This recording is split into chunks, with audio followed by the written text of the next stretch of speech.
Okay so नमस्कार सभी लोगों को, सभी को मेरा जय हिंद दोस्तों। सभी लोगों को नमस्कार और सभी को मेरा जय हिंद दोस्तों। फिर से स्वागत है। रात के 8 बज चुके हैं और हम और आप फिर से हाजिर हैं इस सुपर फास्ट जीएस की सीरीज में। ये सुपर फास्ट सीरीज मेरे दोस्तों रात को प्रतिदिन 8 बजे आती है, 8 PM में आती है, जिसके अंदर में हम 50 क्वेश्चंस को मिनिमम करते हैं और समय देते हैं 50 मिनट का। इसके साथ साथ हम क्वेश्चंस को सिर्फ एबीसीडी नहीं करवाते हैं, एबीसीडी के अलावा हम इसका शॉर्ट डिस्कशन आपको थोड़ा बहुत करा देते हैं। सिर्फ शॉर्ट डिस्कशन 2-2 लाइन का जहां जरूरत होती है उसको हम कराते हैं। सुबह 8 बजे की क्लास में हम डिटेल डिस्कशन करते हैं मेरे दोस्तों, हम डिटेल डिस्कशन करते हैं। सुबह 8 बजे की क्लास में डिटेल डिस्कशन करते हैं। तो आप सभी लोगों का बहुत बहुत स्वागत है, बहुत बहुत अभिनंदन है। आज हमारा दूसरा दिन है और आप सभी लोग मुस्तैदी के साथ वापस हाजिर हैं। जय हिंद सुपरफास्ट सर। बिल्कुल मेरे भाई, स्वागत है आपका। शालिनी, परी सिंह, मानवी, श्वेता, कविता, 1 मिनट का सिर्फ इंतजार करेंगे। Only we will wait for 1 minute and we will start the class. सिर्फ 1 मिनट का इंतजार करेंगे और क्लास को शुरू करेंगे। अगर अभी तक आपने सब्सक्रिप्शन नहीं लिया है मेरे दोस्तों, तो आप SSR10 के रेफरल कोड का इस्तेमाल करिए और सब्सक्रिप्शन को आप SSR10 के रेफरल कोड का इस्तेमाल करके ले सकते हैं। सर इस बार सबका पीटी निकले आपके क्लास से। बिल्कुल माही जी, आपकी शुभकामनाएं हैं और हमारी भी शुभकामनाएं आपके साथ हैं कि सभी लोग पीटी ही नहीं, सभी लोग प्रीलिम्स के साथ मेंस और साथ साथ इंटरव्यू भी क्रैक करें, है ना। सर पॉलिटी पुनः कब से शुरू होगा? जूही मिश्रा जी, संदेश आपको बहुत जल्द दे दिया जाएगा। तो चलिए, फन के साथ लर्न वाली कहानी है। हंसते हंसते मुस्कुराते 50 सवाल। शुरू किया जाए क्या? 10 सेकेंड और वेट कर लेते हैं। जैसे ही ये टाइमर 2 मिनट पार करेगा, 2 मिनट पार करेगा, हम लोग स्टार्ट हो जाते हैं। सर आपकी आवाज सुन के ही पढ़ने का मन में जोश आ जाता है। बिल्कुल जोश हाई होना चाहिए। शुरू करते हैं। आज मैथ से शुरुआत हो रही है। जानबूझ के शुरू में मैथ डाल दिया है मैंने, ताकि कुछ लोगों के नंबर भी तो कटवाने हैं। तो चलिए, एक आदमी अपनी आय का 59% खर्च करता है और बाकी बचत करता है। वो अपने खर्च का कितना प्रतिशत बचाता है? खर्च का कितना प्रतिशत बचाता है? पोल लगाइए। 72, 83, 69, 70। और अप्रोक्सीमेशन से आप बना सकते हैं इस क्वेश्चन को, अप्रोक्सीमेशन से। 3 क्वेश्चन मैथ के मैंने शुरू में लगाए हैं, ओनली 3 क्वेश्चंस। देखिए बहुत आसान है ये सवाल, बहुत आसान है और ये जानबूझ के लगाया गया है। टाइम हो गया। अब करेक्ट आंसर हो जाएगा मेरे दोस्तों डी ऑप्शन। याद रखिएगा, 59% खर्च कर दे रहा है तो बचाता कितना है? 41।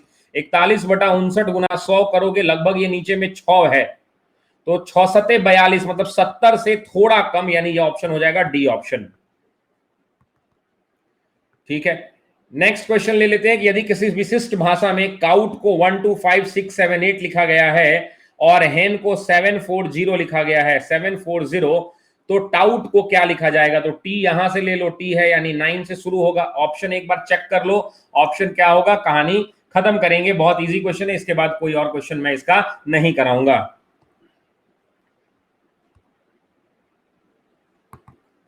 इसके बाद तो मैथ नहीं है ना? नहीं, इसके बाद हिस्ट्री का क्वेश्चन है। चलिए ठीक है, 3 क्वेश्चन सिर्फ दिया गया था।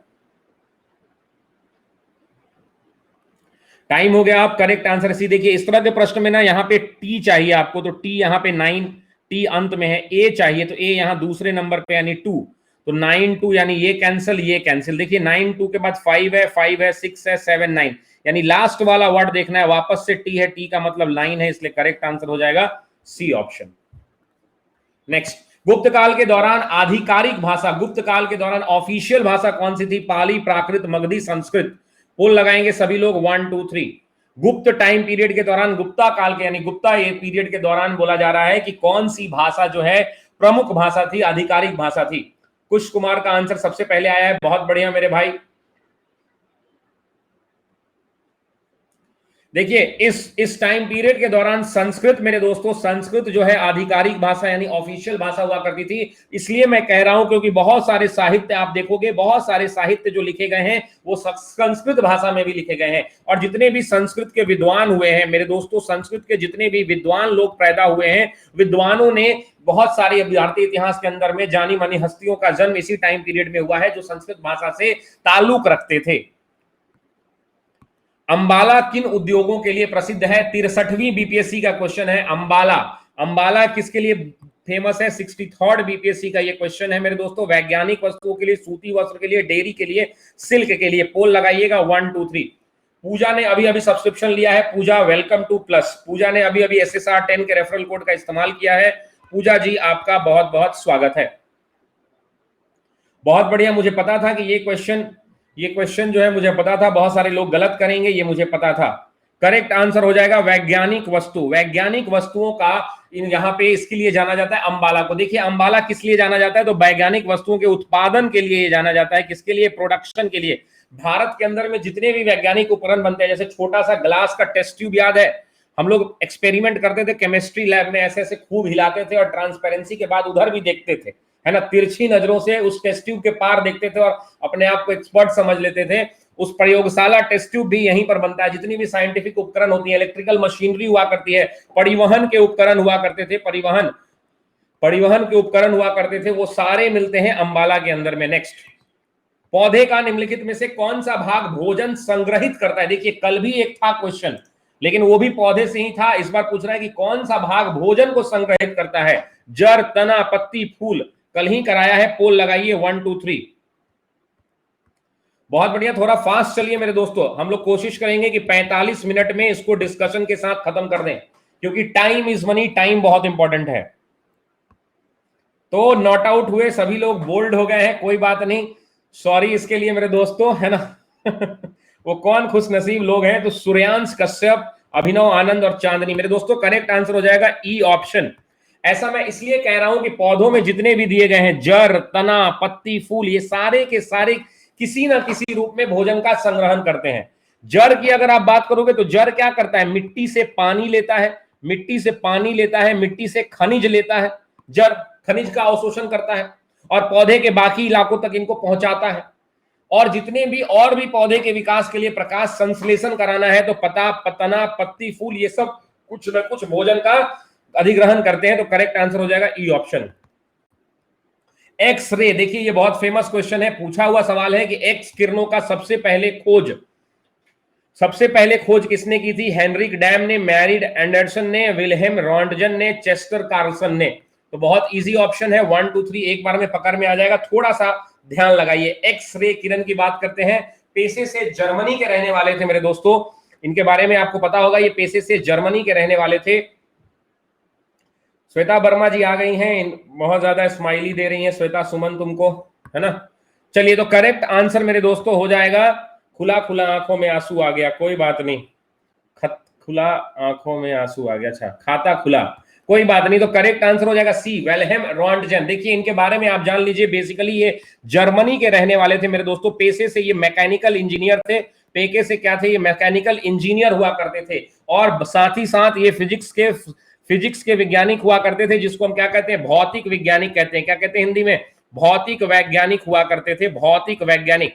और भौतिक वैज्ञानिक होने के साथ साथ इन्हें 1901 के अंदर में, 1991 में, आपको पता है 1901 के अंदर में भौतिकी के उद्घाटन के समय में नोबेल प्राइज से सम्मानित किया गया था। भौतिकी में जब पहली बार नोबेल प्राइज दिया गया था, तो ये आदमी पहला नोबेल प्राइज पाने वाला व्यक्ति था। भौतिकी में उद्घाटन नोबेल पुरस्कार इसी को सम्मानित किया गया था, याद रखिएगा इस बात के लिए। नेक्स्ट, उष्मा गतिकी के विवित्र तंत्र के संदर्भ में निम्नलिखित में से कौन सा कथन सही है? एक खुला थर्मोडायनेमिक सिस्टम, 65वीं बीपीएससी का ये क्वेश्चन है। This is a question of 65th BPSC. इसी तरह का सेम क्वेश्चन आया था 65th में। एक खुला उष्मागतिक निकाय अपने परिवेश के साथ ऊर्जा का आदान प्रदान नहीं कर सकता है। बिल्कुल गलत बात है, करता है। एक खुली उष्मागतिक निकाय अपने परिवेश के साथ पदार्थ का आदान प्रदान नहीं कर सकता है, दोनों में नहीं है। खुले उष्मागतिक निकाय में ऊर्जा और पदार्थ दोनों का परिवेश आदान प्रदान किया जा सकता है। पोल लगाइए 1 2 3, पोल लगाइए फटाफट। सोनल उज्जैन आ गई हैं, सोनल बहुत बहुत स्वागत है, लग रहा है सोनल ही है ना, सोनल आई है शायद, मुझे दिखा नहीं, उसका भी बहुत बहुत स्वागत है ना। चलिए तो बहुत बढ़िया, करेक्ट आंसर हो जाएगा सी ऑप्शन। देखिए ये उष्मा गति का थर्मोडायनेमिक सिस्टम, जब ओपन थर्मोडायनेमिक सिस्टम होता है तो energy and matter both can be exchange with in the surrounding system. याद रखिएगा ये दोनों हो सकता है, ऊर्जा और पदार्थ दोनों का आदान प्रदान किया जा सकता है। निर्वात में यानी वैक्यूम के अंदर में पूछ रहा है। 66 बीपीएससी 65th बीपीएससी का ये क्वेश्चन है कि वैक्यूम में लाइट का स्पीड कितना होता है। आपने स्कूल में भी पढ़ रखा होगा मेरे दोस्तों, 3 into 10 to the power 6, 3 into 10 to the power 8 metre per second, 3 into 10 to the power 10। Manish ji आपका भी नाम ले लिए, 3 इंटू 10 टू द पावर 7। तो आप स्कूल में पढ़े होंगे, गलती मत कीजिएगा। सी आंसर, सॉरी गलती मत कीजिएगा, केवल लड़की का नाम लेते हैं। अरे मनीष भाई आपका भी नाम ले रहे हैं, आप लड़की थोड़ी ही हैं, क्या बात करते हैं। इतना बड़ा दिल है वो आपके लिए है मनीष भाई, क्या बात करते हैं। हाँ चलिए तो कोई बात नहीं, बहुत बढ़िया बहुत बढ़िया। करेक्ट आंसर क्या हो जाएगा? B option, 3 into 10 to the power 8। न जाने ये क्लास 10th के सेंटअप तक में ये सवाल आता था, है ना। आमतौर पे ये दिखाया किससे जाता है तो सी से रिफ्लेक्ट किया जाता है, स्पीड ऑफ लाइट कहते हैं। और स्पीड ऑफ लाइट क्या होता है? सी बराबर 3 into 10 to the power 8 metre per second होता है। अगर इसका कन्वर्जन कर दीजिएगा, आपसे कोई पूछ दे कि कन्वर्ट करके बताओ कितना, तो याद रखिएगा 299,792,458 सेकेंड होता है। 29,97,92,458 second, 29,97,92,458 second metre per second. इतना मीटर पर सेकेंड चलता है, इसको अगर आप कन्वर्ट कर दीजिएगा तो, है ना। अब सोच लीजिए कि क्या हाल है। अच्छा एक बात और बता दीजिए कि स्पीड ऑफ लाइट पानी में ज्यादा होगा कि कम होगा? जल के अंदर में ज्यादा होगा कि कम होगा? जल के अंदर में ज्यादा होगा कि कम होगा? याद रखिएगा वैक्यूम के अंदर में अगर बात करेंगे तो प्रकाश की जो चाल होती है वैक्यूम की तुलना में पानी से 30% कम होती है, यानी पानी में ज्यादा होता है। ध्यान रखिएगा मैक्सिमम होता है पानी में, क्या होता है? ज्यादा। बुर्बक कहीं का क्वेश्चन पूछा गया है, this question has been asked multiple times. पानी से कम होता है वैक्यूम के अंदर में। नेक्स्ट, निम्नलिखित में से किसे रेलवे बोर्ड के नए अध्यक्ष और सीईओ के रूप में नियुक्त किया गया है? के गोपाल कृष्णन, सुनीत शर्मा, यशवर्धन कुमार सिन्हा, विशाल सी शर्मा। इनमें से कुछ कोई नहीं। पोल लगाइए 1 2 3। ऑडियो वीडियो बिल्कुल प्रॉपर है ना? Audio and video both are बिल्कुल proper? Yes perfect, then it is perfect my dear students. चलिए तो टाइम हो गया। आप करेक्ट आंसर क्या हो गया? करेक्ट आंसर हो गया बी ऑप्शन। करेक्ट आंसर क्या हो गया? बी ऑप्शन हो गया। याद रखिएगा सुनीत शर्मा, सुनीत शर्मा को रेलवे बोर्ड का नया अध्यक्ष और सीईओ बनाया गया था। सुनीत शर्मा बेसिकली क्या है तो एक IRAS ऑफिसर है, याद रखिएगा, और भारत सरकार के अधीन में सचिव के पद पर कार्यरत थे भारत सरकार में। सुनीत शर्मा को बनाया है और इनकी नियुक्ति कौन करता है जरा बताइए? रेलवे बोर्ड के चेयरमैन की नियुक्ति कौन करता है मेरे दोस्तों? तो कैबिनेट करता है। याद रखिएगा कैबिनेट इसका डिसीजन लेता है और कैबिनेट इनकी नियुक्ति करता है। सर एक बार टाइमिंग क्लियर कर दीजिए मेरे भाई। मेरी टाइम सुबह में 8 से 9 होती है क्लास, 9 AM। इसमें मिक्स MCQ कराता हूं। दूसरे नंबर में 9 AM टू 9:30 आधे घंटे का क्लास होता है। इसमें करंट अफेयर कराता हूं क्योंकि करंट अफेयर आधा घंटा से ज्यादा लायक नहीं होता है बीपीएससी के लिए। और नेक्स्ट उसके बाद रात में 8 बजे मैं आपका अभी क्लास लेता हूं, ठीक है। अब दोबारा मत पूछिएगा, ठीक है। निम्नलिखित में से कौन डीएनए के 4 विशिष्ट आधारों में से एक नहीं है? डिस्टेंस बेसिस की बात कर रहा है। थाइमीन, एडेनिन, ग्वानिन, यूरेसिल, सब लोग जानते हैं, इजी क्वेश्चन है। 1 2 3 पोल लगाएंगे फटाफट। थोड़ा फास्ट बढ़ाइए स्पीड को इंक्रीज कीजिए। आज का टारगेट है 45 मिनट, आज का टारगेट है इसको 45 मिनट में खत्म करना है। बाबू आ गई हैं, संध्या कुमारी जी आ गई हैं, बहुत बहुत स्वागत है आप सभी लोगों का। प्रदीप कुमार जी भी आ गए हैं। टाइम अप हो गया। Uracil is the correct answer. देखिए अगर आप देखेंगे तो यूरेसिल डीएनए का नहीं होता है, किसका होता है? आरएनए का होता है मेरे दोस्तों। यूरेसिल किसका होता है? आरएनए का होता है। डीएनए का फुल फॉर्म क्या होता है जरा बताइए? डीएनए का फुल फॉर्म जरा कमेंट बॉक्स में बता दीजिए कि डीएनए का क्या होता है। देखिए इसमें डीएनए के अंदर में 4 तो होते हैं, तो पहला हो गया थाइमीन, दूसरा हो गया एडेनिन, तीसरा हो गया ग्वानिन और चौथा क्या हो गया तो साइटोसिन। ये साइटोसिन चौथा होता है, ठीक है। और यूरेसिल किस में होता है? तो यूरेसिल आरएनए में होता है। इस बात का ध्यान रखिएगा। निम्नलिखित में से किसे 2021 में भारत के चौथे सर्वोच्च नागरिक पुरस्कार पद्मश्री से सम्मानित किया गया? निम्नलिखित में से है। याद रखिएगा बीपीएससी में जब भी निम्नलिखित लिखा रहे तो ई आंसर कभी नहीं होता है। निम्न मतलब इन्हीं ऑप्शनों में से आपको बताना होता है। सीता देवी, रंजू वर्मा, रामचंद्र मांझी, गोकुल पंडित। पोल लगाएंगे सभी लोग 1 2 3। हाँ ठीक है, डीएनए का फुल फॉर्म ठीक है, बिल्कुल डीएनए का फुल फॉर्म आपका करेक्ट है। बताना है कि 2021 में भारत के पद्मश्री इनमें से किनको दिया गया है और क्यों दिया गया है, ये भी बताइएगा कि पद्मश्री क्यों दिया गया है। अपने बिहार की माटी से है, अपने बिहार की माटी से, और भोजपुरिया समाज के लाज हवन हमनी के, भोजपुरिया समाज के लाज हवन। लौंडा नाच लोग सुन लो बोलो भाई, लौंडा नाच होकेला बिहार के छपरा, सारण जिले के छपरा में। ये सारण जिले के छपरा के वो हीरा रलन, डायमंड रलन, उनका नाम रहे भिखारी ठाकुर। भिखारी ठाकुर के ये जो आदमी रलन, भिखारी ठाकुर के रहे, ये भिखारी ठाकुर के साथ रंगमंच के कलाकार रलन और उनका ड्रामा टीम के सदस्य रलन। ऐसे इनकरा खातिर उनका सम्मान में, भिखारी ठाकुर के सम्मान में, उनका टीम के वो मेंबर होए के खातिर इनकरा के सम्मान देवल गल बा, ठीक बा। और यही लौंडा नाच के इंकरा खारन इंकरा मिलल बटे, बात ध्यान रखिए लोग। और भारत के चौथा नागरिक सबसे बड़ा सम्मान हटे पद्मश्री, इंकरा का दियाल बा भिखारी ठाकुर के असिस्टेंट रलन है। इंकरा 2017 में पुरस्कार मिल रहे, 2017 में इंकरा संगीत नाटक अकादमी पुरस्कार जो होखेला, उस संगीत नाटक अकादमी पुरस्कार भी मिलल रहे। बफरिंग हो रहा है क्या? बफरिंग हो रहा है? ठीक तो है जी, इट इज ओके नहीं ना? ठीक है। नेक्स्ट, निम्नलिखित में से किस मिश्र धातु का प्रयोग विद्युत तार और ऑटोमोबाइल के पुर्जे बनाने में किया जाता है? कुछ दिन पहले ही, कल ही किए थे ना। कौन सा धातु होता है जो ऑटोमोबाइल का पुर्जा और विद्युत का तार होता है? टाइप धातु, निकेल स्टील, मंजू धातु, ड्यूरालुमिन। हाँ के सब ठीक है ना? पूरा सब लोगन के ठीक है ना कि ना ठीक है? ठीक है, चलो। अरे भैया मेरे तरफ से तो बफर नहीं हो रहा है भाई, हमारा तरफ से बफर नहीं के होत। चलिए, तो करेक्ट आंसर हो जाएगा निक्कल। याद रखिएगा, निक्कल और स्टील, याद रखिएगा, निक्कल स्टील का इस्तेमाल किया जाता है ऑटोमोबाइल में। और आप भी जानते हैं कि विद्युत तार जब बनेगा तो बट ऑब्वियस है ना, निक्कल कलर का होता है, आप देखते भी होंगे। और इसको बेसिकली ये क्या है, तो ये टाइप ऑफ स्टेनलेस स्टील है। ये क्या है? स्टेनलेस स्टील का एक पार्ट होता है, ध्यान रखिएगा। इसमें क्या मिला होता है? तो इसमें क्रोमियम होता है। क्या होता है? क्रोमियम होता है। और इसके साथ क्या होता है? निक्कल होता है। क्रोमियम और निक्कल मिलता है, ध्यान रखिएगा। और जिस टाइप धातु की आप बात कर रहे हैं, इस टाइप धातु की आप बात करते हैं, टाइप धातु किस में यूज होता है? प्रिंटिंग प्रेस में यूज होता है। एग्जाम में पूछा हुआ सवाल है, प्रिंटिंग प्रेस में यूज होता है।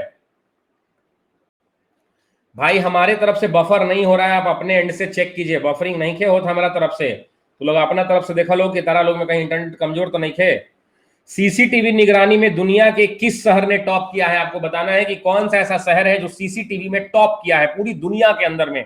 मतलब कहने का मतलब है कि 1 स्क्वायर किलोमीटर के अंदर में सबसे ज्यादा कैमरा कितना लगा हुआ है, यानी 1 किलोमीटर इधर और 1 किलोमीटर इधर, इस एरिया के अंदर में सबसे ज्यादा कैमरा कहां लगा हुआ है? Chennai, Tokyo, Hyderabad, Beijing. आपको पता ही है चाइना इसमें आगे रहेगा, सब लोग जानते हैं। सीसीटीवी बनाता ही चाइना है। कोई बात नहीं, सब लोग जानते ही थे। ठीक है, चलिए, बहुत बढ़िया, बहुत बढ़िया जी। स्टक हो रहा है मेरे एंड से तो बाबू, प्रॉब्लम नहीं है। बफर कितने लोग बफर चला रहे हैं?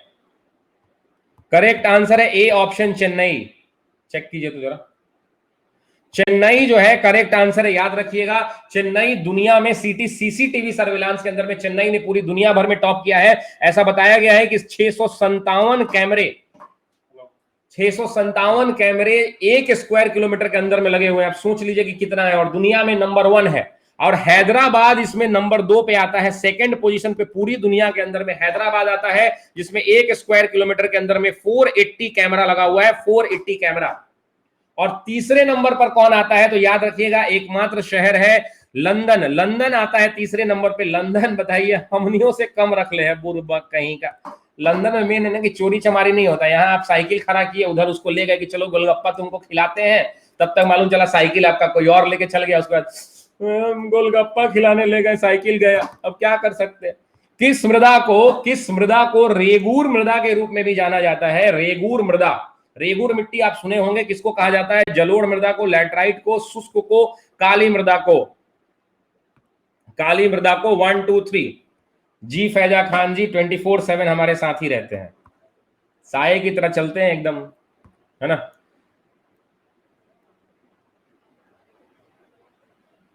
ठीक है, कौन सा वर्ड नहीं समझ पाए भाई? चामरी वर्ड यूज नहीं करना चाहिए। नहीं समझे प्रशांत जी आपकी बात को हम, ठीक है। खैर, काली मृदा याद रखिएगा, काली मृदा ब्लैक सॉइल कहते हैं। रेगूर मिट्टी को भी क्या कहते हैं? ब्लैक सॉइल कहते हैं मेरे दोस्तों। और आपको पता है ब्लैक सॉइल सबसे ज्यादा कहां पाई जाती है? कमेंट बॉक्स में बताइए सबसे ज्यादा ब्लैक सॉइल कहां पाई जाती है? तो महाराष्ट्र, महाराष्ट्र ध्यान रखिएगा, महाराष्ट्र, गुजरात, कर्नाटक और मध्य प्रदेश, ये चार इलाके ऐसे हैं। महाराष्ट्र, इसके नीचे कर्नाटक, इधर मध्य प्रदेश, एमपी, और नीचे में इधर आपका गुजरात, ऊपर में गुजरात। तो ये जो भारत का नक्शा है, इस भारत के नक्शे में ये चारों जगह पाई जाती है। काली मिट्टी बहुत ही उपजाऊ होती है, और काली मिट्टी में सबसे ज्यादा क्या पैदा होता है? कमेंट बॉक्स में बता दीजिएगा। कॉटन, बिल्कुल सही, कॉटन होता है, और ये बीपीएससी में पूछा गया सवाल है, ध्यान रखिएगा। मुगल शासक अकबर ने किस वर्ष मजहर नामक दस्तावेज जारी किया था, जिसकी रचना शेख मुबारक ने की थी? प्लस वाले लोग, गलती नहीं होना चाहिए, मजहर डिस्कस हुआ है, अभी लिखवाया नहीं है। 1579, 1582, 1575, 1563, इनमें से कोई नहीं। पोल लगाइए 1 2 3 और बताइए कि मजहर होता क्या है। मजहर एक डॉक्यूमेंट है, इसके बारे में अभी डिस्कस करेंगे मेरे दोस्तों। तुरंत बताता हूं, 2 मिनट 10 सेकंड के अंदर में। करेक्ट आंसर मेरे दोस्तों हो जाएगा ए ऑप्शन 1579। ध्यान रखिएगा, मजहर एक डॉक्यूमेंट है। मान लीजिए इतना बड़ा एक लेटर है, उस डॉक्यूमेंट के आधार पर इस्लाम के अंदर में, इस्लाम धर्म के अंदर में, याद रखिएगा, पूरे इस्लाम धर्म के अंदर में जो भी विवाद आएगा, उस विवाद को निपटाने का सबसे सर्वोच्च अधिकार अकबर को प्राप्त हुआ। ये ऐसा डॉक्यूमेंट था कि इस डॉक्यूमेंट ने ये बताया कि इस्लाम धर्म के अंदर में अगर कोई भी विवाद आता है, इस्लाम धर्म से संबंधित कोई विवाद आता है, तो उसका निपटारा का जो सबसे बड़ा पावर होगा, जो सर्वोच्च अधिकारी होगा, वो कौन होगा? वो हमारा शासक अकबर होगा। ध्यान रखिएगा। और अब यह क्या नाम हो गया? इसका नाम हो गया इमाद ए आदिल नाम था शायद, ऐसा इमाम आदिल, इमाम आदिल कहा गया इसको, इमाम आदिल। सर बहुत बफर कर रहा है, मैं एक बार रिफ्रेश करूं क्या? लेकिन मेरे हिसाब से बफर नहीं कर रहा। बफर कर रहा है? यस और नो?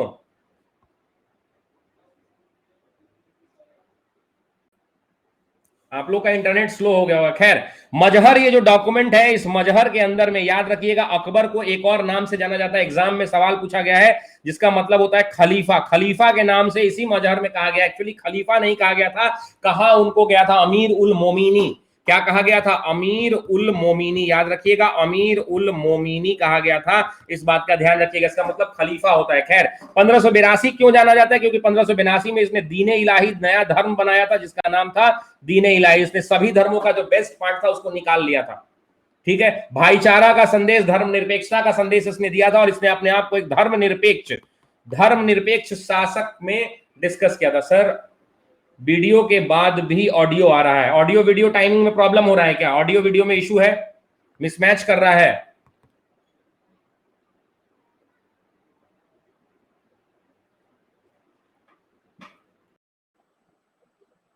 अब देख लीजिए, अब आ रहा है ऑडियो, अब आ रहा है। Now it is okay. Yes finally, ठीक है। तो गर्भपात को वैध बनाने वाला पहला लैटिन अमेरिकी देश कौन सा है? Brazil, Bolivia, Argentina, Mexico. Poll लगाइए 1 2 3। अभी अभी 2020 में हुआ है, 2020 के अंदर में ये हुआ है। Faiza Khan is on fire, 0.2 second. दू आईडी रखिए कहा ही। वो एक वीडियो आप लोग देखते हैं ना, आंसर बताओ आंसर बताओ, तो बच्चा जो है मार के कीबोर्ड तोड़ देता है। वैसे ही फैजा बैठी रहती है घर में, जैसे ही क्वेश्चन आता होगा टक टक टक टक टक, मम्मी इसकी डर जाएगी, घर में लोग डर जाते होंगे, हो क्या रहा है। भैया अब इको हो रहा है तो बर्दाश्त कीजिए, कोई ऑप्शन नहीं है मेरे पास अब। Argentina is the correct answer, Argentina. Argentina के अंदर में अब दिसंबर महीने के अंदर में, यानी दिसंबर 2020 के अंदर में, लास्ट महीने के अंदर में गर्भपात के बिल को पारित किया गया। और इसमें बताया गया कि 14 जनवरी 2021 के बाद, 14 जनवरी 2021 के बाद जितने भी लोग गर्भावस्था को धारण करते हैं, वे 14 सप्ताह तक, यानी 14 वीक तक के पहले अबॉर्शन करा सकते हैं। मतलब अगर आप 14 वीक से पहले अबॉर्शन कराते हैं तो आपको किसी को परमिशन लेने की जरूरत नहीं, यू आर इंडिपेंडेंट। यानी मतलब 3.5 महीना तक का अगर आप गर्भपात कराते हैं तो आपको किसी से परमिशन लेने की जरूरत नहीं है। नेक्स्ट, किस वर्ष अंग्रेजों की कर नीति के खिलाफ असम में पत्थर घाट किसान विद्रोह? बहुत इंपॉर्टेंट क्वेश्चन है। पत्थर घाट किसान विद्रोह कब हुआ था? 94, 73, 62, 85। पोल लगाइए 1 2 3।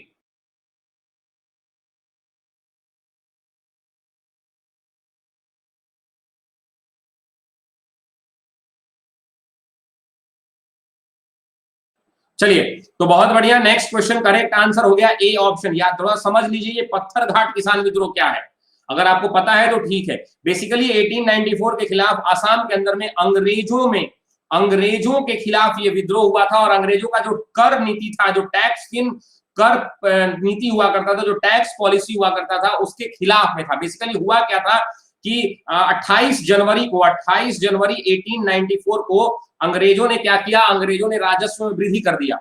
और उसके बाद क्या हुआ, जब इन लोगों ने मतलब आसाम के लोगों ने जब विद्रोह किया, तो अंग्रेजों ने गोलियां चला दी। लगभग जालियांवाला हत्याकांड के टाइप हत्याकांड हुआ, जिसमें 140 किसान मारे गए थे। ध्यान रखिएगा, 140 किसान मारे गए थे।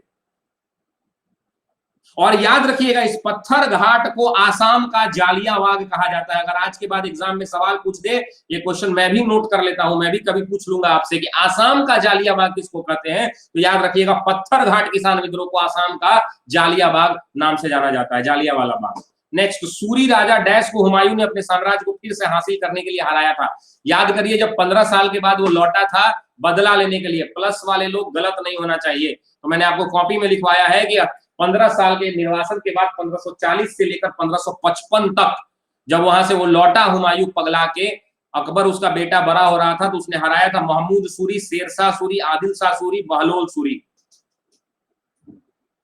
पोल लगाइए फटाफट, फटाफट पोल लगाइए।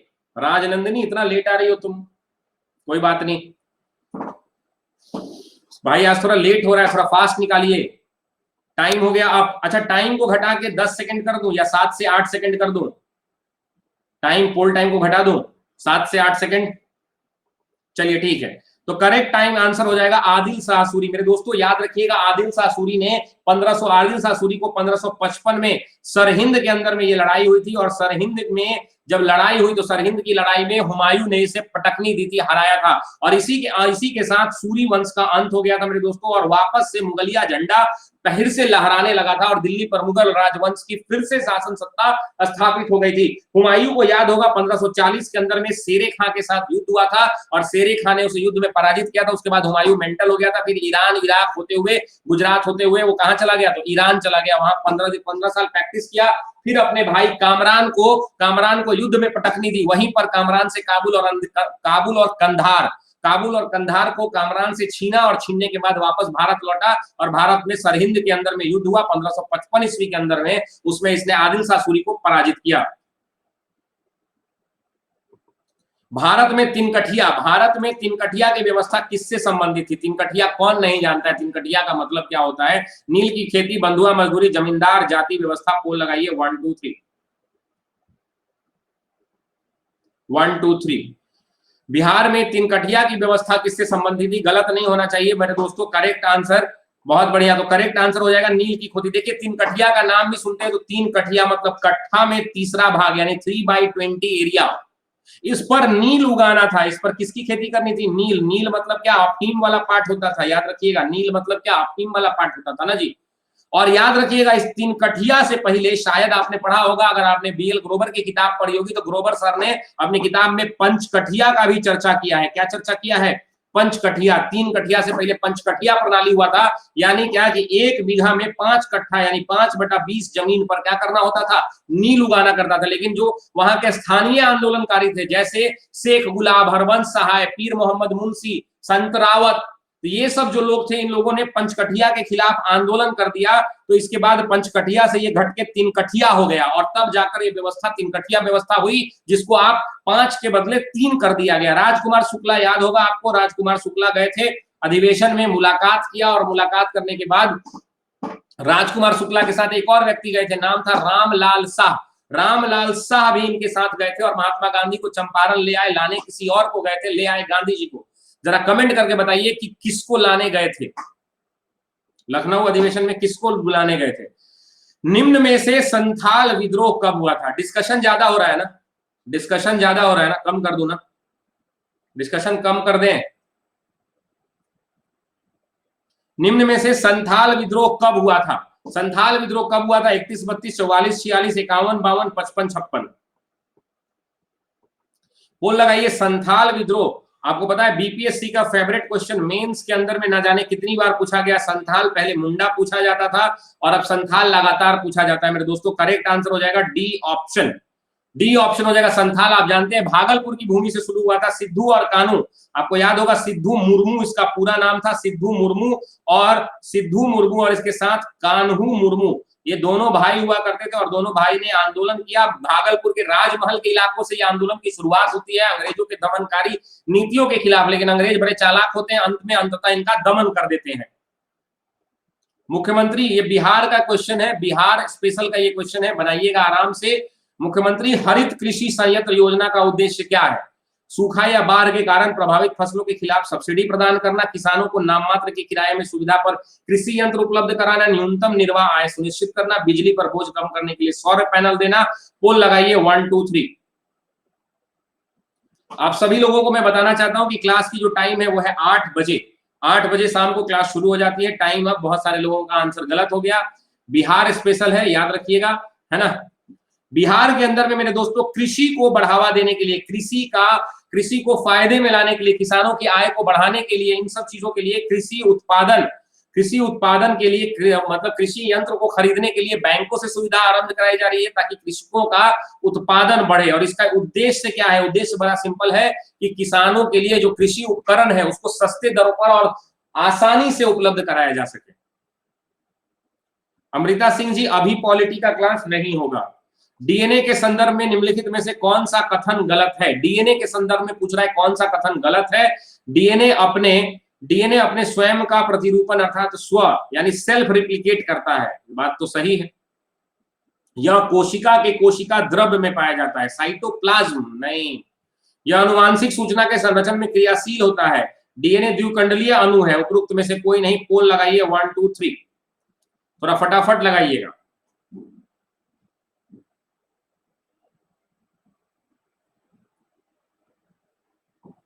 टाइम अप हो गया मेरे दोस्तों। करेक्ट आंसर हो जाएगा बी। देखिए जरा ध्यान से सुनिएगा जो मैं बोल रहा हूं। डीएनए बेसिकली कहां पे होता है? यहाँ पे कोशिका द्रव्य के अंदर में आरएनए होता है। क्या होता है? डीएनए नहीं, आरएनए। आरएनए कोशिका द्रव्य और साथ में न्यूक्लियस जिसको आप नाभिक कहते हैं और राइबोसोम इनके बीच में ये पाया जाता है। ये कौन पाया जाता है? आरएनए पाया जाता है। जबकि डीएनए की अगर आप बात करेंगे तो डीएनए केंद्रक में और साथ ही साथ माइटोकॉन्ड्रिया का आपने नाम सुना होगा, माइटोकॉन्ड्रिया उसमें ये पाया जाता है। नेक्स्ट, निम्नलिखित में से कौन सुमेलित नहीं है? गलती मत कर दीजिएगा। बिहार में राज्यसभा की सीटें 16, लोकसभा 40, विधानसभा 260, विधान परिषद 75। आरएनए से कोविड, बिल्कुल मेरे भाई, आरएनए से कोविड होता है, आरएनए से ही होता है, डीएनए से नहीं हो पाता है। तो देखिए हमारे यहाँ ना कन्वर्जन का सिस्टम है, डीएनए टू आरएनए होता है और आरएनए टू डीएनए को कन्वर्ट करते हैं, फिर लेंस लगा के देखते हैं कि वहां पे उसको बैक्टीरिया दिखता है, जकरा हुआ तो आपको कह देता है कोविड टेस्ट में कि आपको कोविड हुआ है। अगर वो लेंस में कन्वर्ट करने के बाद नहीं दिखता है तो बोलता है कोविड आपको नहीं हुआ है। खैर, करेक्ट आंसर हो जाएगा ये 260। विधानसभा की सीटें 260 नहीं, बिहार में 243 है, ध्यान रखिएगा। और साथ ही साथ विधान परिषद में झारखंड से जब अलग हुए तो हम 75 सदस्य हो गए। पहले झारखंड के साथ थे तो कितना था? 96 हुआ करता था हमारा, ठीक है ना, 75 हो गया। उसके अलावा आपको अगर मैं पूछ लूं कि मनोनीत सदस्य कितने होते हैं तो याद रखिएगा 243 जो है निर्वाचित होते हैं और एक सदस्य मनोनीत होता है जिसको अब समाप्त कर दिया गया है एंग्लो इंडियन से। भुगतान शेष यानी आपको बैलेंस ऑफ पेमेंट से क्वेश्चन पूछ रहा है, निम्नलिखित में से कौन से चालू खाते का भाग नहीं है? विदेश से आय प्राप्त, ये भी भाग नहीं है। एक पक्षीय हस्तांतरण, ये भी नहीं है। आंसर हो गया। लीजिए पोल लगा लीजिए 1 2 3। 104th अमेंडमेंट बिल्कुल सही, इससे एंग्लो इंडियन को समाप्त कर दिया गया है। जरा बताइए बंगाल में कितनी सीटें पर इलेक्शन हुआ था? बंगाल में कितनी सीटों पर इलेक्शन हुआ था? Time up. करेक्ट आंसर हो जाएगा ई ऑप्शन। मेरे दोस्तों जितने भी ये घटक दिए गए ये सारे बैलेंस ऑफ पेमेंट के यानी भुगतान शेष के पार्ट हैं। भुगतान शेष, जैसे आप कैपिटल अकाउंट, चालक खाता किसको कहते हैं? कैपिटल अकाउंट एक ऐसा अकाउंट होता है मेरे दोस्तों कि एक फिक्स्ड पीरियड के दौरान जितने भी वस्तुओं और सेवाओं का निर्यात होता है या आयात होता है उसमें सभी का लेन देन उसमें लिखा रहता है, लेन देन लिखा रहता है। मौर्यकालीन गुफा वास्तुकला के बारे में निम्न में से कौन सा कथन सही नहीं है? इन गुफाओं का उपयोग आमतौर पे विहार के रूप में किया जाता है, मतलब केव्स को विहार बनाया जाता है जहां लोग आसानी से रहते हैं। ये सही है। आंतरिक दीवारें अत्यधिक पॉलिशदार होती हैं, उस पर चित्र बनाए जाते हैं। प्रवेश द्वार सजे होते हैं। बराबर गुफा मौर्य काल का अंतिम वास्तुकला। अच्छा, बराबर की गुफा है कहां पे, कमेंट बॉक्स में बताइएगा। बराबर की गुफा कहां पर है?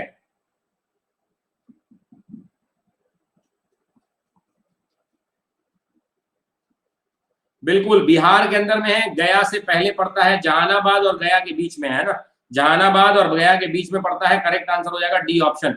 मौर्य काल की अंतिम वास्तुकला नहीं थी। तो आप कहेंगे सर आखिर थी कौन, कोई बताएंगे कौन थी मौर्य काल की अंतिम? खैर, मौर्य काल के अंदर में मौर्य काल इसलिए भी जाना जाता है क्योंकि इसी के समय में रॉक कट गुफा जो है इसी के समय में हुआ, जहां पर बड़े बड़े पहाड़ों को काट कर इसके अंदर में गुफा बना दिया जाता था और इसी में लोग बेड लगा के एकदम अपना जो है फार्म हाउस बना लेते थे और जब मन करता था तब वहां पे जाते थे फार्म हाउस में, है ना। तो ऐसा होता था पहले, ध्यान रखिएगा, बेड वेड लगा के आराम से सोते थे। और बेसिकली ये हुआ था विश्राम करने के लिए होता, बौद्ध भिक्षुओं के प्रचलन के कारण इसको बनाया गया। इसमें बौद्ध और जैन के जो भिक्षु आते थे, जाते थे, आराम से विश्राम करते थे, सोते थे, ध्यान लगाते थे। इसके लिए विश्राम घर के रूप में ये रॉक कट का इस्तेमाल किया जाता था। याद रखिएगा, अशोक के शासनकाल के दौरान ये गुफा बनी थी। एक और गुफा है नागार्जुन गुफा, जरा बताइए। अरे गौरव भाई कह रहे हैं सर फास्ट कीजिए भाई, अब ब्लड निकल जाएगा, मुंह से खून फेंक देंगे हम। जबड़ा दर्द कर रहा है, कितना तेज बोले आप, बोल के देखिए घर पर। ऐसे करते हो यार, प्यार करते हैं तुमसे इतना हम, हाँ? कितना फास्ट बोले आप, दर्द कर रहा है ये। भारतीय सेना के प्रमुख मनोज मुकुंद नरवा, मेरे साथ साथ बोलो तो जितना हम बोल रहे हैं, बोलो घर पे अपने मोबाइल से। देखो 4 क्वेश्चन में दर्द करने लगेगा, नस उस सब, ये भेन दर्द करने लगेगा ये सब पूरा। भारतीय सेना के प्रमुख मनोज मुकुंद नरवा को किस देश द्वारा गार्ड ऑफ ऑनर से सम्मानित किया गया? अभी हुआ, भारत के लिए एक बहुत गर्व की बात है। किस लिए दिया गया? बहरीन के लिए दिया गया। बहरीन के बाद आपको है दक्षिण कोरिया, बहरीन के बाद दक्षिण कोरिया, उत्तर कोरिया और कतर। आपको बताना है उत्तर कोरिया और कतर किसमें ये दिया गया है। तो पोल लगाइए 1 2 3।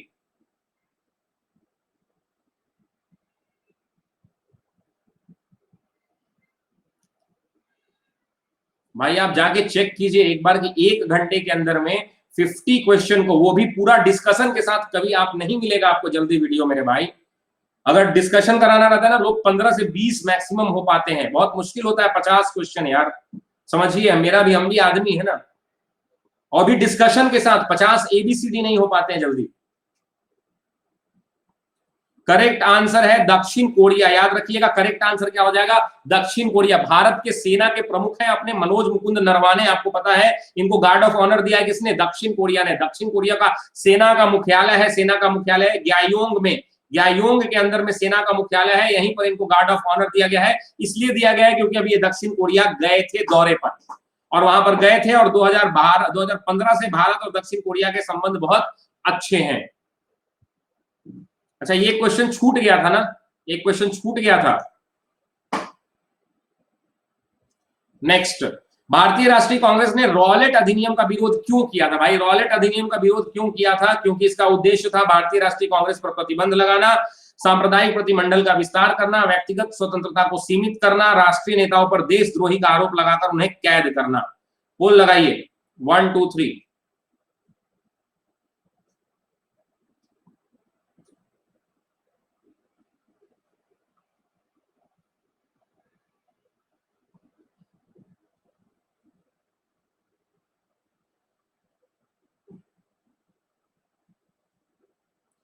चलिए, तो करेक्ट आंसर है व्यक्तिगत स्वतंत्रता को सीमित करना। बिल्कुल ये बता रहा हूं क्यों, क्योंकि ये ऑब्जेक्टिव था। अगर ये ऑब्जेक्टिव पूरा हो जाता तो ये ऑटोमेटिकली पूरा हो जाता। लोगों को अगर रेस्ट्रिक्ट कर लेते तो नेता कुछ बोल नहीं पाते। फरवरी 1919, आपको याद होगा, फरवरी 1919 के अंदर में रॉलेट एक्ट हुआ था। रॉलेट एक्ट, ये जो अधिनियम था, इसको पारित किया गया था ब्रिटेन की जो भारत हुआ करती थी कब्जे में, उसके लिए किया गया था। जो शाही विधान परिषद होती थी, शाही विधान परिषद ने इसे इसलिए पारित किया था कि वो कुछ मामलों के अंदर में भारतीयों को सीमित कर सके, इसलिए किया था। और भारत की जनता ने इसे नापसंद कर दिया, इसे वापस करार दे दिया, याद रखिएगा, है ना। अराजक क्रांतिकारी अधिनियम बताया गया इसको, ये भी है। नेक्स्ट, माइक मुला मेला माइन, यस मेला माइन पूछा हुआ सवाल है 60 से 62वीं पीसी का। पॉलीमर आमतौर पे क्या बनाने के लिए यूज किया जाता है? मेरा माइंड।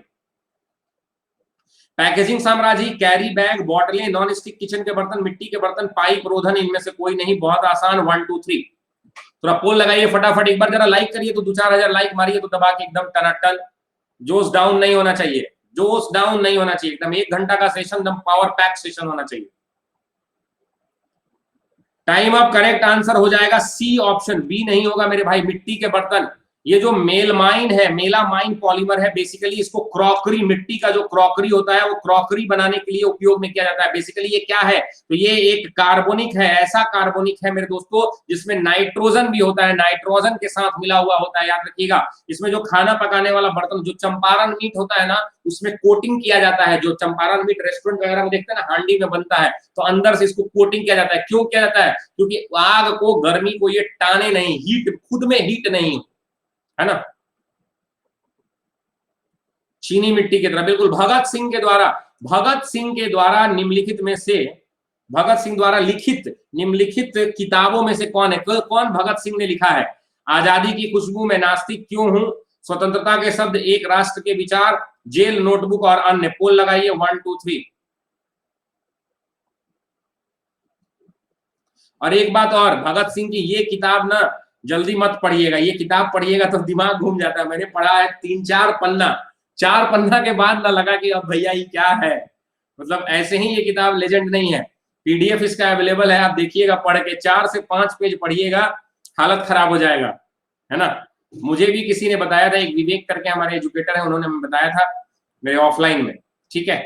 तो चलिए करेक्ट आंसर क्या हो जाएगा? ई ऑप्शन हो जाएगा। क्यों? क्योंकि मैं नास्तिक क्यों हूं भगत सिंह के द्वारा लिखा हुआ है, जेल नोटबुक भगत सिंह के द्वारा लिखा हुआ है, स्वतंत्रता के शब्द ये भगत सिंह के नहीं है। आपको ऐसा लगता है? नहीं, ये भी भगत सिंह के ही हैं। आजादी की खुशबू, ये भी भगत सिंह के हैं।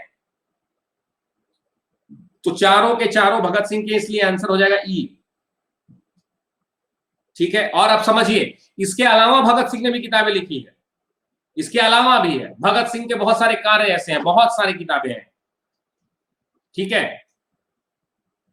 नेक्स्ट, निम्नलिखित में से किस प्रकार की भूमि के लिए बाढ़ सिंचाई पद्धति सबसे उपयुक्त है?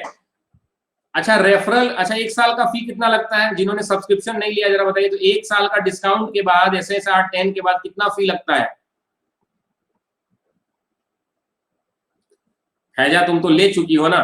बाढ़ सिंचाई पद्धति सबसे उपयुक्त है पहाड़ी इलाकों की गहरी ढलान, शुष्क क्षेत्र, असमतल भूमि, चट्टान वाली भूमि। अब बाढ़ में सिंचाई होगी तो असमतल होगी कि समतल होगी? लगा लीजिए 1 2 3। तो मेरे भैया जब 7920 लगता है, इसके बाद क्वाइन भी मिलता है, और अभी आप लेंगे तो ये 12 महीने की जगह 14 महीना मिलेगा। तो कब तक देवता लीजिएगा 14 महीना का? कब तक? क्वाइन लगा लीजिएगा तो 7128 होगा। बताइए, असमतल भूमि होगा, याद रखिएगा, असमतल भूमि। सिंचाई की एक ऐसी पद्धति जिसको हम बाढ़ सिंचाई कहते हैं। इसमें बेसिकली होता क्या है कि सिंचाई के अंदर में जो पानी बाढ़ का होता है, इसका सिर्फ 20% एरिया ही यूज हो पाता है, अंदर जाता है। गन मेटल में शामिल नहीं है, बहुत इजी क्वेश्चन है, गन मेटल के बारे में पूछ रहा है। तांबा, जस्ता, एल्यूमिनियम, तीन उपरोक्त में से कोई नहीं। गन मेटल, गन मेटल, उसी गन मेटल को हम क्या कहते हैं? जी मेटल भी कहा जाता है, याद रखिएगा। गन मेटल को क्या कहते हैं हम? जी मेटल कहते हैं। बेसिकली कांस्य धातु का, किसका है ये? तो कांस्य धातु का एक प्रकार होता है मेरे दोस्तों, और करेक्ट आंसर हो जाएगा एल्यूमिनियम। एल्यूमिनियम इसमें शामिल नहीं होता है। बेसिकली ये पहले कहां इस्तेमाल होता था? तो तोप खाने में इस्तेमाल होता था। कहां होता था? तोप खाने में इसका इस्तेमाल किया जाता था। और जो अभी के टाइम में गन मेटल आता है, इसके अंदर में 88% क्या होता है? तांबा होता है। तांबा होता है, कॉपर होता है 88%, ठीक है। जस्ता की अगर बात करेंगे तो जस्ता यानी आपका जिंक होता है 2%, और टिन आपका होता है 10%। ये टोटल मिला देते हैं यानी 100% हो जाता है। तांबा, जस्ता और टिन मिलाकर क्या बनता है? गन मेटल बनता है। ध्यान से पढ़िएगा इस सवाल को। खिलाफत आंदोलन के बारे में निम्नलिखित में से कौन सा एक कथन? सुनिए, थोड़ा एसी चला दूंगा, गर्मी लग रहा है, पूरा पसीना पसीना भीग गया पूरा। निम्नलिखित में से, खिलाफत आंदोलन के बारे में निम्नलिखित में से कौन सा कथन सही नहीं है? खिलाफत आंदोलन की मांग थी कि खलीफा का नियंत्रण अवश्य ही मुसलमानों के पवित्र स्थलों पर बना रहे। ध्यान से पढ़िएगा, बड़ा इंटरेस्टिंग क्वेश्चन है, गलती मत कीजिएगा। खिलाफत आंदोलन में उग्र प्रवृत्ति का प्रतिनिधित्व मोहम्मद अली, शौकत अली और मौलाना आजाद जैसे इनके बारे में हुआ, ये भी सही है। भारतीय मुसलमान नेताओं ने खिलाफत का एक प्रतीक के रूप में यूज किया, ये भी सही है, जिससे भारतीय मुसलमान समुदाय संगठित हो। 1920 में केंद्रीय खिलाफत समिति 1920 ने दिल्ली सम्मेलन में एक विशाल असहयोग आंदोलन शुरू करने का निर्णय लिया। दिल्ली सम्मेलन, ओके, हाँ सही है, सब तो सही हो गया। क्या पूछ रहा है? करेक्ट नहीं है, ठीक है, पोलिंग लगाइए 1 2 3। खिलाफत आंदोलन आप जानते ही हैं, कब से कब तक मानते हैं, इसका टाइम पीरियड जरा कमेंट करके बताइए, इसका टाइम पीरियड कब से कब तक मानते हैं खिलाफत का?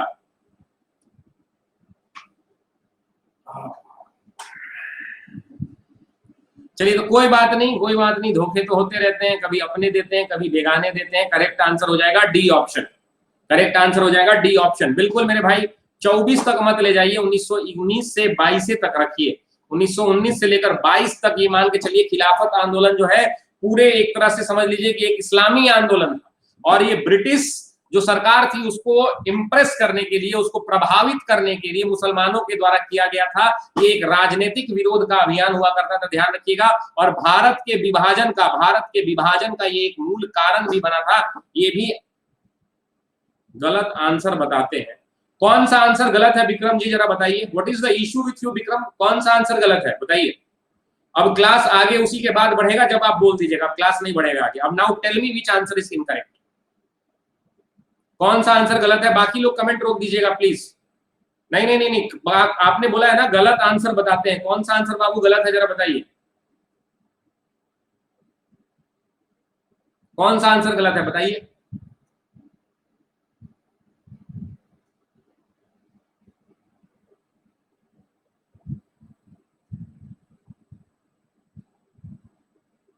बताइए।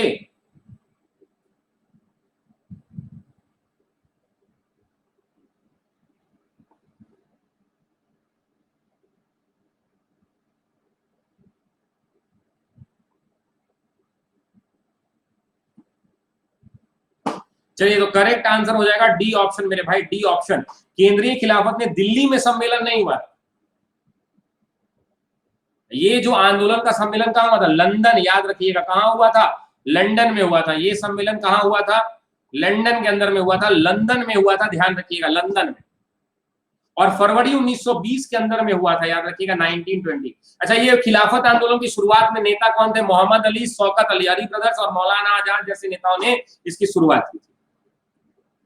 अब पहली अखिल भारतीय किसान सभा की स्थापना किसने की थी? अखिल भारतीय किसान सभा जानते भी होंगे, सहजानंद सरस्वती, महात्मा गांधी, जेबी कृपलानी, सरदार वल्लभ भाई पटेल। पोल लगाइए 1 2 3। बिहार के अंदर में किसान सभा का नेतृत्व किसने किया था? बिहार के अंदर में किसान आंदोलन का नेतृत्व किसने किया था? याद रखिएगा, तो Swami Sahajanand is the correct answer. Swami Sahajanand Saraswati ने ही बिहार के अंदर ही ये हुआ था अखिल भारतीय किसान सम्मेलन। बेसिकली एक तरह से ना कम्युनिस्ट पार्टी आप समझते हैं ना, तो मतलब ये अनडिवाइडेड कम्युनिस्ट पार्टी थी जो किसानों के लिए स्थापित की गई थी। किसानों के लिए ये कम्युनिस्ट विचारधारा की पार्टी हुआ करती थी। इसका निर्माण स्वामी सहजानंद ने किया था। कब हुआ था? 1936 में। कहां हुआ था? लखनऊ के अंदर में हुआ था, याद रखिएगा, ठीक है। और इसमें पहला अध्यक्ष स्वामी सहजानंद को चुना गया। जब राष्ट्रीय कांग्रेस का अधिवेशन हुआ तो वहां चुन लिया गया।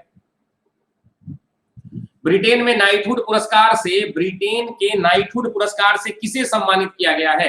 मैक्स वेस्टमैन, बेलाटी बोटास, पियरी गेल्सन, लेविट हिमिल्सन, इनमें से कोई नहीं। वो लगाइए 1 2 3।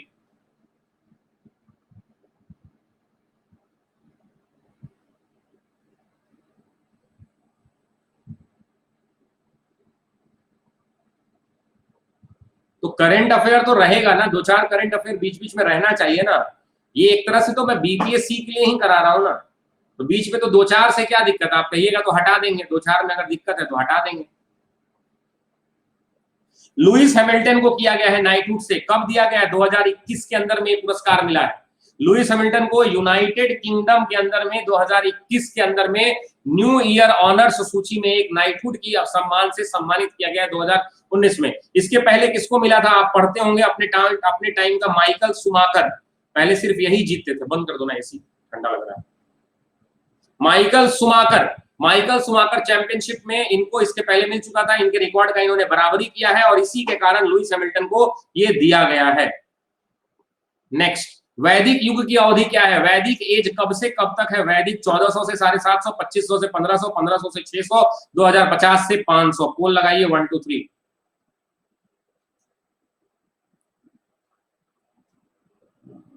रहने दीजिए आलोक जी, रहने नहीं देंगे भाई, 50 क्वेश्चन कराएंगे ही कराएंगे।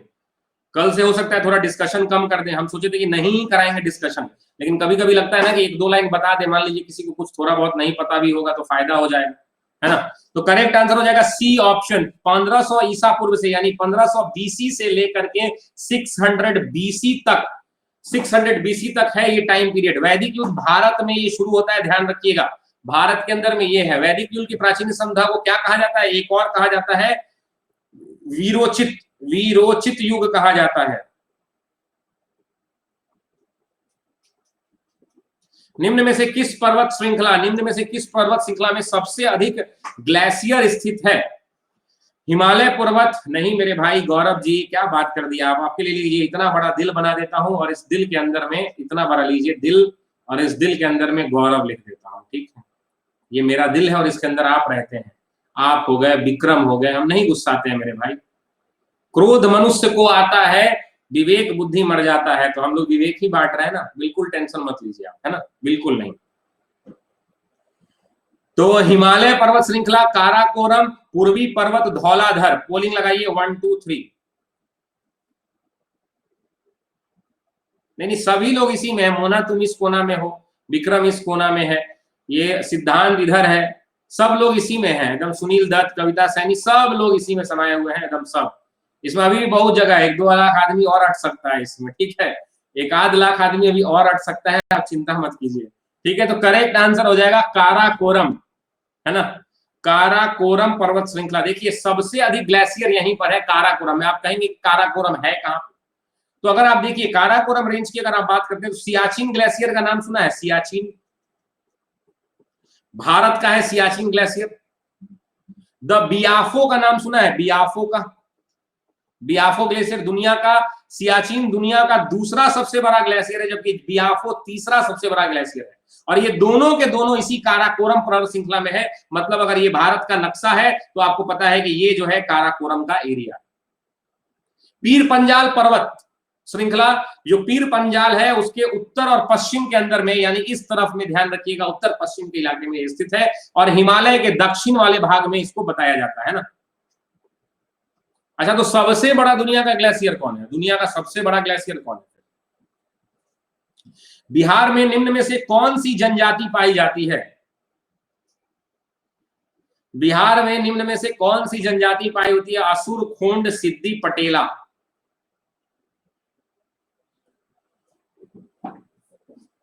नहीं, कुमाऊं हिमालय में नहीं है मेरे भाई,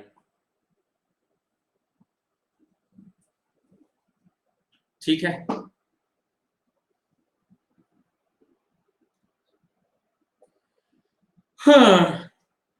करेक्ट आंसर होगा असुर। असुर जनजाति जो है बिहार में पाई जाती है।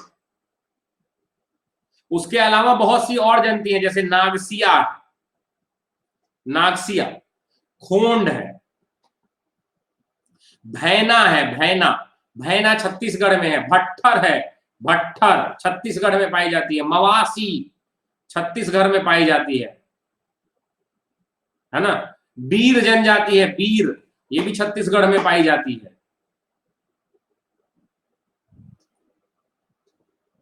अरे तो जनजाति बिहार पूछ रहा है ना, खोंड भी हो गया। देखिए खोंड का थोड़ा बहुत जनसंख्या है, बट मूल रूप से ये बिहार की जनजाति नहीं है, खोंड नहीं होगा, है ना।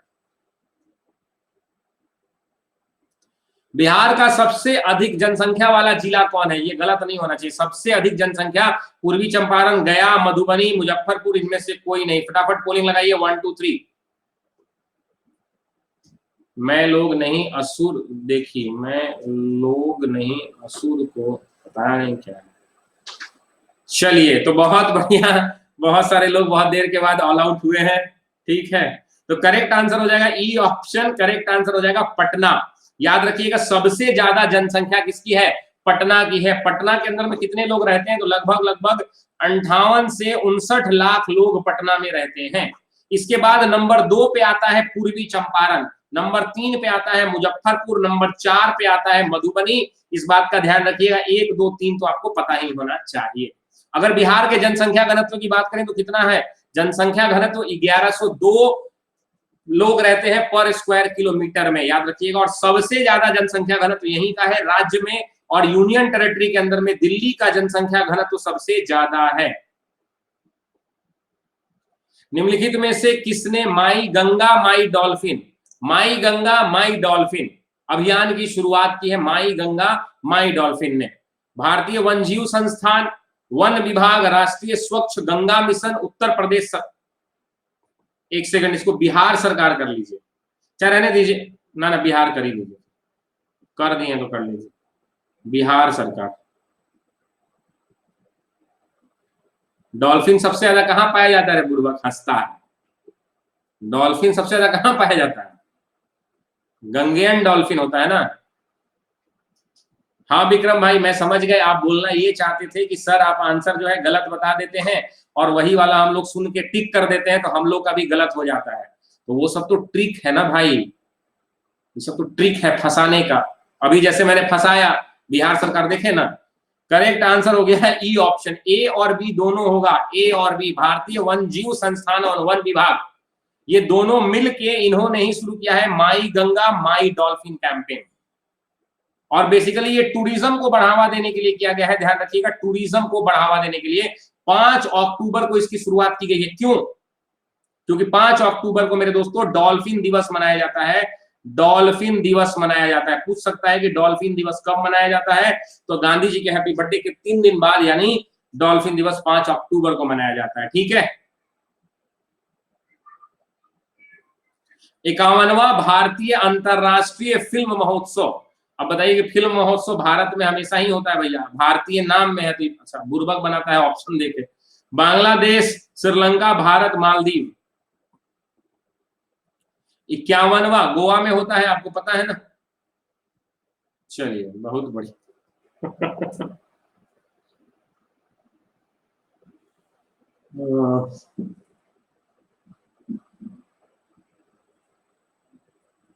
चलिए तो अरे हमने सही बोला था, गोवा में ही होता है। सुनिए करेक्ट आंसर हो जाएगा फोकस देश पूछ रहा है, तो फोकस देश बांग्लादेश है। अंतरराष्ट्रीय फिल्म महोत्सव कहाँ होता है? तो हमेशा हर साल गोवा में होता है। इस बार IFFI इंटरनेशनल फिल्म फेस्टिवल इसी को बोलते हैं, इसी। और इस बार किसको श्रद्धांजलि दी गई? तो बंगाली हमारे पास वो थे, फिल्मकार थे, नाम था सत्यजीत रे। सत्यजीत रे को श्रद्धांजलि दी गई थी, है ना। नेक्स्ट, भारतीय संविधान को पूरा करने के लिए संविधान सभा के कितने सत्र आयोजित किए गए थे? तो बहुत इजी सा क्वेश्चन है, सब लोग जानते हैं कि दक्षिणा दिया गया था पंडित जी को, 10, 11, 12, 13। पोल लगाइए 1 2 3।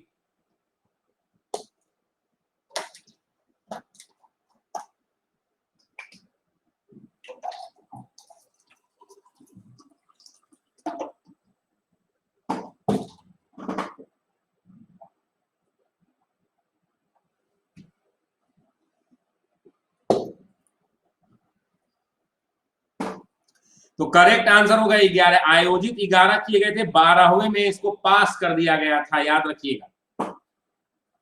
ठीक है। और कितने दिन में बना था? 2 साल 11 महीना 17 दिन, इतने दिन में हमारा संविधान हुआ था। और इसमें टोटल 11 सत्र जो है आयोजित हुए थे। 165 दिन लगातार सत्र चला था, इस बात को ध्यान रखिए। वर्तमान बिहार में कौन सा प्राचीन विश्वविद्यालय संचालित था? वल्लभी, नालंदा, तक्षशिला, नादिया, इनमें से कोई नहीं। पोल लगाइए 1 2 3। सॉरी 18 दिन, मतलब 17 दिन चला था, 18वां दिन तो पास ही हो गया। 17 दिन चला था, 18वां दिन तो पास हो गया था ना।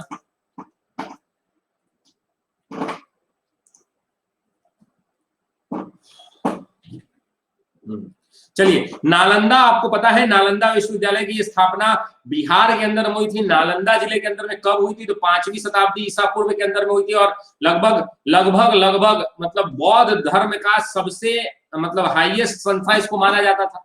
इसमें ललित कला, चिकित्सा, गणित, युद्ध शिक्षा सब कुछ सिखाया जाता था। इसकी स्थापना किसने की थी? तो गुप्त वंश के शासक ने की थी। किसने की थी? तो कुमार गुप्त ने की थी मेरे दोस्तों, कुमार गुप्त ने की थी। इतनी किताबें थी कि 6 महीना तक जलती रह गई थी, है ना। इस पर सबसे पहला हमला, इसको ध्वस्त सबसे पहली बार कौन किया था? सबसे पहली बार इसको ध्वस्त कौन किया था? आज सुबह ही बताए थे। खिलजी तो तीसरी बार में, हून दूसरी बार में। हून का आक्रमण दूसरा था, दूसरा आक्रमण हून का, तीसरा खिलजी का। पहला कौन? गौर ने किया था, गौर शासकों ने, गौर शासकों ने पहली बार इस पर आक्रमण किया था। दूसरा तोड़फोड़ की मचाया, दूसरी हूनों ने किया था, और तीसरी खिलजी वंश ने किया था। याद रखिएगा, बख्तियार खिलजी और वही अलाउद्दीन खिलजी वाली कहानी है। ठीक है, खैर आइए, निम्नलिखित में से कौन सा कथन बौद्ध धर्म और जैन धर्म के बारे में गलत है ना। एकांतवाद जैन धर्म का दर्शन है, एकदम सच्ची साहित्यवाद है। शयवाद बौद्ध धर्म का सिद्धांत, गलत नहीं, सही बात। जैन धर्म ने अहिंसा पर अधिक और कठोर जोर दिया। जैन साहित्य पाठ प्राकृत, गलत। जैन और प्राकृत पोल लगाइए, 1 2 3।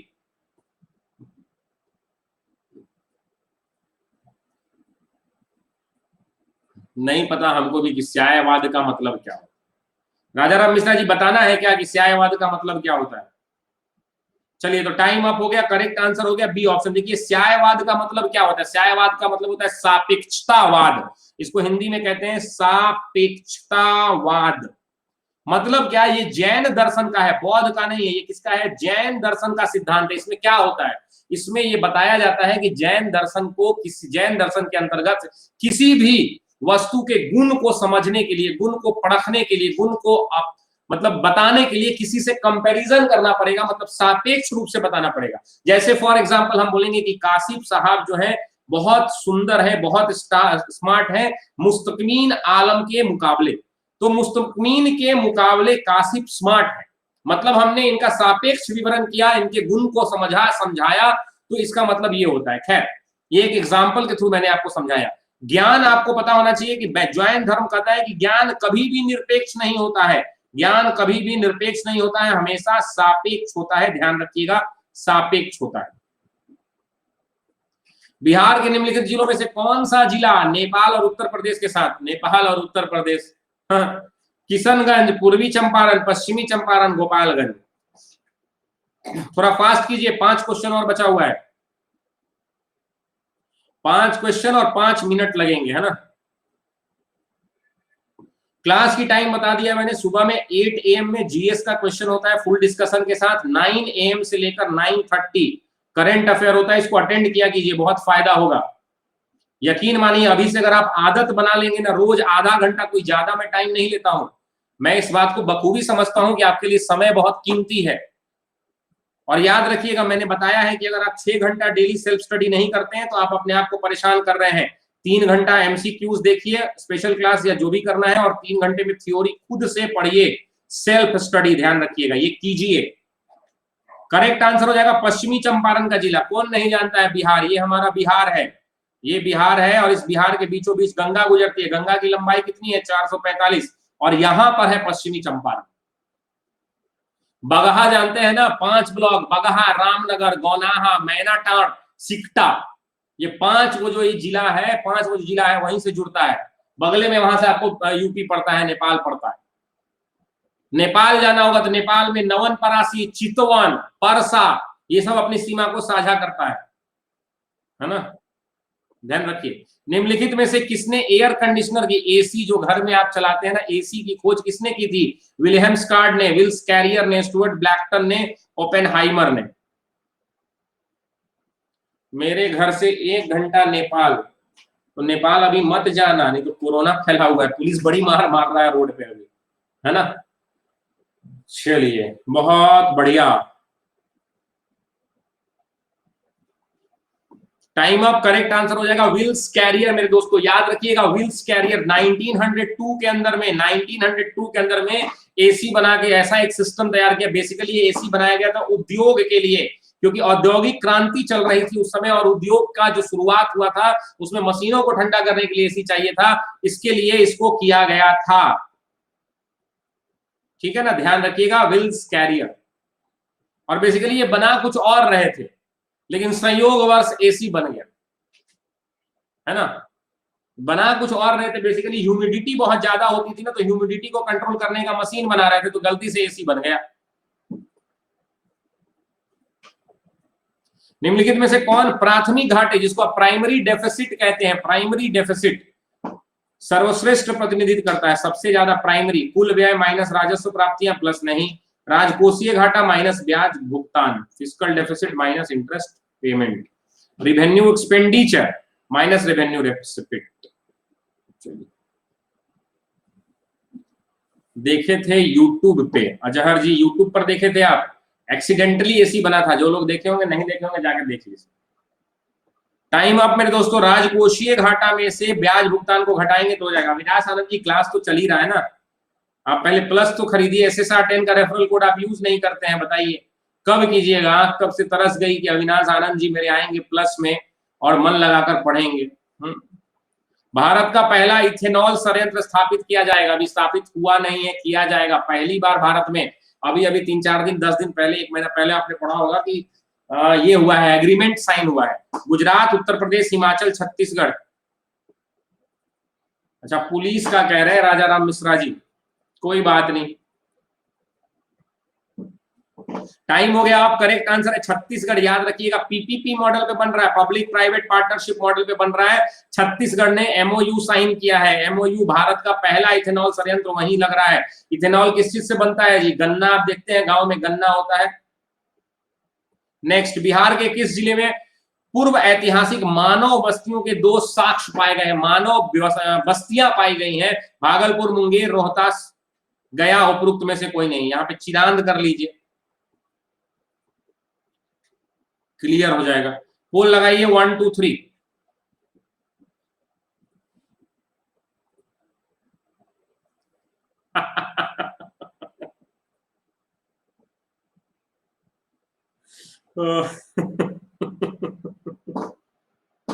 चलिए कोई नहीं, करेक्ट आंसर हो जाएगा गया। गया जिले के अंदर में शेर घाटी नाम सुना है? शेर घाटी, शेर घाटी के अंदर में 2 साक्ष्य मिले हैं, 2 ऐतिहासिक, पूर्व ऐतिहासिक मिली हैं। मतलब क्या, जिसको प्री हिस्टोरिक कहते हैं, प्री हिस्टोरिक, पूरा पाषाण काल की ये पाई जाती है, पूरा पाषाण काल। और पूरा पाषाण काल आपको पता है मैक्सिमम जो साइट्स हैं वो भारत, बिहार के दक्षिणी भाग में ही स्थित है, ध्यान रखिएगा। लास्ट क्वेश्चन, आज के क्लास का लास्ट क्वेश्चन, वन्यजीव अपराध नियंत्रण ब्यूरो यानी wild life crime control bureau के बारे में निम्नलिखित में से कौन सा गलत है? यह वन्यजीव संरक्षण अधिनियम 1972 के तहत गठित किया गया है। यह वन्यजीव अपराध डेटा बैंक के साथ डेटा एकत्रित करने में सहयोग करेगा, बिल्कुल। यह एक वैधानिक निकाय है, गलत पूछ रहा है ना। यह सीधे तौर पे प्रधानमंत्री। चलिए, तो जो लोग भी लेट आ रहे हैं उनको मैं बता दूं कि आप कृपया करके 8 बजे एकदम घड़ी देखकर आ जाइए। 8 बजे सुबह में और 8 बजे रात में, यही मेरा टाइम है। मेरा टाइम एकदम मोदी जी टाइप है, सुबह 8 PM और रात 8 PM। जब भी रात में मोदी जी 8 बजे आते हैं डर लग जाता है ना।